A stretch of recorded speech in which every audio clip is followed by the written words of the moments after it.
Saya ingin menyampaikan sebuah renungan singkat yang akan memberkati kita semua, yang akan saya beri judul dengan sebuah kata, ya, dewasa, grow up, ya, bertumbuh.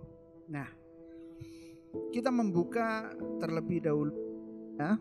Kita membuka ayatnya dalam Lukas pasalnya yang ketiga. Kita membuka dalam Lukas pasalnya yang ketiga, ayatnya yang ke-23. Ya, Lukas 3 ayat ke-23. Kita bisa baca bersama-sama Lukas 3 ayat 23. 2, 3. Ketika Yesus memulai pekerjaannya, ia berumur kira-kira 30 tahun dan menurut anggapan orang, ia adalah anak Yusuf, anak Eli. Ya, saya ulangi, bagian yang pertama adalah ketika Yesus memulai pekerjaannya, ia berumur kira-kira 30 tahun. Bapak Ibu Saudara, bisa nggak sih Tuhan Yesus memulai pekerjaannya umur 10 tahun?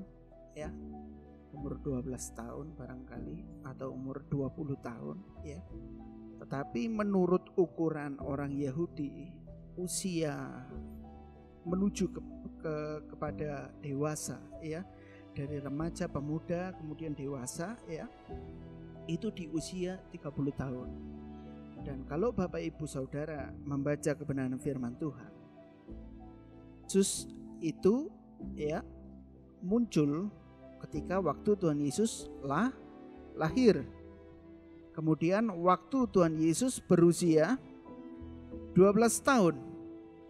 Setelah itu 12 tahun ketika Tuhan bertukar pendapat dengan ahli Taurat di Bait Allah, tidak pernah muncul lagi kisah tentang Tuhan Yesus. Baru muncul lagi ketika usia Tuhan Yesus berapa? 30 tahun. Sesuai dengan ayat ini berkata, ketika Yesus memulai pekerjaannya, ia berumur kira-kira 30 tahun. Bapak Ibu Saudara, dalam kita, ya, dunia sekolah, sebelum kita memulai bekerja, kita pasti sekolah. Untuk masuk sekolah dasar, persiapannya ada di playgroup, ada di TKA, TKB. Itu persiapannya. Sebelum masuk sekolah menengah pertama, persiapannya ada sekolah dasar 6 tahun, kelas 1 sampai kelas 6. Sebelum kita sampai kepada sekolah menengah atas, kita harus melewati dulu persiapannya di sekolah menengah pertama. Sebelum kita masuk ke kuliah, kita harus belajar dulu di SMA. Sebelum kita terjun dalam dunia kerja, kita harus mempersiapkan diri kita terlebih dahulu di perguruan tinggi. Ya, mungkin ada yang mempersiapkan tidak di dalam bidang edukasi sekolah, ada yang otodidak belajar. Tentunya semuanya perlu yang namanya persiapan. Di kota Malang, Bapak Ibu Saudara, ya, dibangun flyover di perbatasan kota, ya. Itu perencanaannya saja memakan waktu beberapa bulan. Pengerjaannya, wah, kota tiap akhir pekan orang Malang mau ke Surabaya, orang Surabaya mau ke Malang, selalu macet total di situ. Karena apa? Karena penggalian, penggalian untuk ke jalan tol dan lain sebagainya. Kita rasakan itu sangat menderita selama hampir 1 tahun. Tetapi ketika itu sudah jadi, Bapak Ibu Saudara, kita melalui jalan itu dengan enak, dengan mudah. Bapak Ibu Saudara kalau membaca, ya, ada sebuah jembatan yang sangat terkenal di Amerika Serikat, Golden Gate. Jembatan itu dibangun. Persiapan jembatan itu dibangun lebih lama daripada pembangunan jembatan itu sendiri. Terkadang Bapak Ibu Saudara, persiapan itu butuh waktu yang cukup lama daripada pengerjaannya itu sendiri. Kita melihat kisah Tuhan Yesus.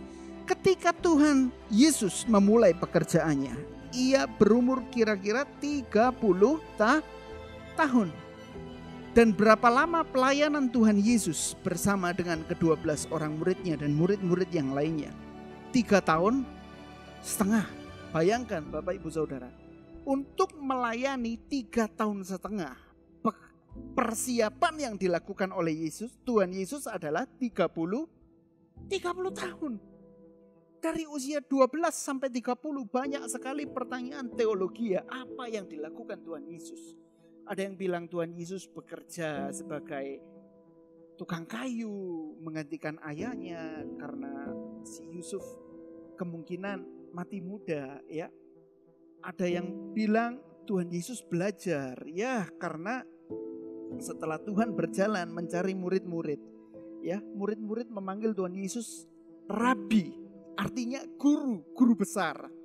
Nah, jadi kita melihat Bapak Ibu Saudara, dalam pelayanan Tuhan Yesus yang 3 tahun setengah, walaupun dia Tuhan 100%, tetapi Tuhan juga manusia 100%. Dan dia menghargai yang namanya proses. Amin.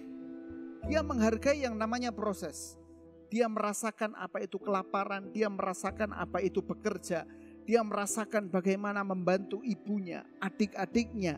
Ya, jadi Tuhan Yesus punya adik. Setelah Tuhan Yesus dilahirkan oleh ibunya Maria dari Roh Kudus, ya Tuhan Yesus memiliki adik-adik, bahkan yang menulis 2 adik Tuhan Yesus jadi penulis Alkitab juga, ya. Nah, inilah kita melihat Bapak Ibu Saudara, bahkan kami hamba-hamba Tuhan yang ada di sini, sebelum kami melayani, kami bukan asal-asalan. Kami diproses 9 bulan, ya kelas 1 kita harus praktek dulu. Kita harus 9 bulan lagi yang kedua, lalu kita praktek lagi untuk dilantik menjadi pendeta muda. Tidak semudah itu, harus ada pendeta pembantu. Untuk menjadi pendeta penuh harus dilantik dulu menjadi pendeta muda. Kenapa harus ada sekolah Alkitab? Kita diajar bagaimana hidup bersama, hidup berasrama, bagaimana menjaga perasaan agar tidak tersinggung. Seringkali kami dimarahi guru kami, ditegur oleh gembala kami. Itulah yang membuat kami tetap kuat untuk melayani Tuhan sampai puluhan tahun ke depan. Semuanya karena ada namanya persiapan. Bapak Ibu Saudara, kalau Bapak Ibu baca tentang filosofi tumbuhan bambu, selama 5 tahun pertama kalau kita menanam bambu, aduh rasanya ini bambu kok gak bakal bertumbuh. Ini bambu kok gini-gini aja. Bambu ini kok gak bisa panjang kayak punya tetangga. 5 tahun pertama bambu itu mengalami pertumbuhan bukan ke atas tapi ke bawah. Dia memperkuat akarnya, dia memperkuat pondasinya sehingga waktu bertumbuh dia menjadi tumbuhan yang tumbuh dengan lebat, kokoh. Dan bambu berguna untuk mengairi, bambu berguna untuk banyak hal. Bapak Ibu Saudara, kadang manusia kita selalu mengharapkan hasil. Tuhan, saya sudah melayani, mana hasilnya? Tuhan, saya sudah melayani, mana berkatnya? Tuhan, saya sudah setia. Tuhan, saya sudah korban. Seringkali kita nggak tahan saat kita diproses. Bapak Ibu Saudara, orang kalau diproses, dia selalu protes, tidak akan pernah menghasilkan progres. Amin. Tetapi orang yang diproses, dia setia dengan proses itu, akan ada progres dalam kehidupannya. Amin. Jadi kalau saat ini kita sedang dalam proses, keluarga kita mengalami masalah, keuangan kita mengalami masalah, tetaplah setia. Ya, Bapak Ibu Saudara, kita belajar dari Tuhan Yesus. Persiapan itu sangat penting. Seringkali kita melupakan yang namanya persiapan. Seringkali kita melupakan ya prepare. Wah gampang, nanti kan bisa. Akhirnya kita lupa saat Tuhan kasih kita kesempatan dan kita tidak siap, Tuhan dapat pakai orang lain untuk mengambil kesempatan kita. Bayangkan Bapak Ibu Saudara, sederetan pasukan orang Israel saat Goliat teriak-teriak, mana orang Israel jagoanmu? Sini, single lawan saya. Adakah satu orang di situ yang maju? Tidak ada. Daud, pernahkah dia dipanggil maju berperang? Pernahkah saat ada seorang imam mau melantik anak Isai menjadi raja dari 7 kakaknya, apakah Daud dipanggil? Tidak. Daud adalah orang yang paling terakhir. Dan Daud setia dengan prosesnya Tuhan. Dengan kambing domba yang cuma 2-3 ekor. Bapak Ibu Saudara, cuma 2-3 ekor. Tetapi dia setia. Bapak Ibu, Tuhan katakan, barang siapa setia dengan perkara yang kecil, Tuhan akan mempercayakan perkara-perkara yang besar. Amin. Mungkin saat ini kita, Tuhan, kok saya cuma gini aja sih? Tuhan, kok saya cuma gini aja sih? Tapi saat kita setia dengan tanggung jawab yang Tuhan percayakan kepada kita, kita lihat Daud. Tuhan pakai secara luar biasa. Dia ambil kairosnya Tuhan, waktunya Tuhan, momennya Tuhan. Saat Tuhan panggil, ayo kamu lawan Goliat. Daud maju. Dan saat itulah Tuhan mengangkat Daud dengan luar biasa. Dan saat Tuhan mengangkat Daud, tidak ada satu orang pun yang dapat menjatuhkannya. Amin. Bapak Ibu Saudara, mari kita persiapkan kehidupan kita dengan baik. Kita persiapkan kehidupan rohani kita, kehidupan jasmani kita dengan baik. Tuhan, saya udah melayani di gereja ini puluhan tahun. Kok saya belum dipakai untuk melayani? Kok saya belum? Seringkali perasaan ini yang dipakai oleh iblis, yang dipakai oleh emosi kita, sehingga kita gak bisa konsentrasi dan merusak kehidupan kita menjadi akar pahit, sehingga dendam yang timbul dan tidak ada damai sejahtera. Dan saat itu mulai timbul, bagaimana kita bisa melayani dengan tentram? Gak bisa. Tetapi mari Bapak Ibu Saudara, ayat yang terakhir Pengkhotbah 3 ayat yang ke-11. Pengkhotbah 3 ayat 11. Ia membuat segala sesuatu indah pada waktunya. Bahkan ia memberikan kekekalan dalam hati mereka. Tetapi manusia tidak dapat menyelami pekerjaan yang dilakukan Allah dari awal sampai akhir. Bapak Ibu Saudara, setiap orang punya momennya. Tidak bisa kita, Tuhan, saya udah usia kepala 3. Teman-teman SMA saya udah foto gendong anak. Mereka udah tunangan duluan. Mereka udah kerja duluan, beli rumah duluan.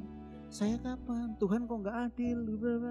Tuhan, sekolah Alkitab, teman saya satu angkatan udah ada yang jadi gembala sidang. Satu udah ada yang dapat anak gembala. Satu udah, wah banyak sekali. Kadang kita berpikir, kok seperti ini Bapak Ibu Saudara? Setiap orang punya kairosnya Tuhan dalam kehidupannya masing-masing. Amin. Pokoknya kalau kita setia dengan proses, tunggu progres akan segera terjadi dalam kehidupanmu. Amin. Tentunya orang-orang yang siap diproses adalah orang yang hanya berharap kepada Tuhan. Dia tidak peduli dengan omongan orang lain. Dia tidak peduli dengan situasi kondisi yang terjadi. Pokoknya aku tetap ikut Tuhan Yesus Kristus. Amin. Dan di 10 malam pencurahan Roh Kudus ini, mari Bapak Ibu Saudara, kita cari pimpinan Roh Kudus. Kita memperingati hari pencurahan Roh Kudus. Karena kita tidak tahu apa yang akan terjadi dalam kehidupan kita. Karena itu kita senantiasa membutuhkan Tuhan Yesus Kristus dan Roh Kudus sebagai penolong dalam kehidupan kita. Amin. Demikian renungan firman Tuhan.